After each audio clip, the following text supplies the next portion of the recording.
What about cravings? I mean, all of us seem to know what we have to do, but the challenge is cravings.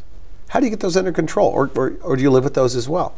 Well, I think we have to reformulate what we mean when we say cravings. Cravings are really a form of addiction. And what we crave is not always, what we think we have to satisfy the craving is not always what we're really craving.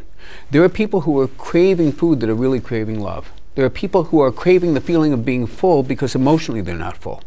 It's not always related to food. We think it is, and we think that only by eating that, chocolate cake or that box of, or that Haagen-Dazs is the craving going to be satisfied. But cravings are very cultural. When they look at other cultures, they don't have cravings for chocolate. They have cravings for something else. So a lot of this is learned behavior, and a lot of it has an emotional component.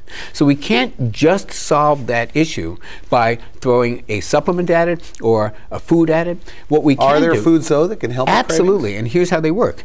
Your cravings, even though they may be multidimensional, they may have an emotional, they do have an emotional component, they have all these other components going on at the same time, they also have a blood sugar component. So to the extent that we can control that blood sugar roller coaster that we talked about, so that we're not always bouncing off the ceiling and then coming way down with a crash that causes more cravings, especially for carbohydrates, to the extent that we can control that with foods that don't send us on a blood sugar roller coaster, we're going to be way better off. We may not have solved every issue that has to do with emotional comfort and the other parts of cravings that we talked about, but we certainly will solve the one issue that has to do with blood sugar, and I talk about how to do that very easily in the Diet Bootcamp program and in the 9 Essential Steps to Weight Loss.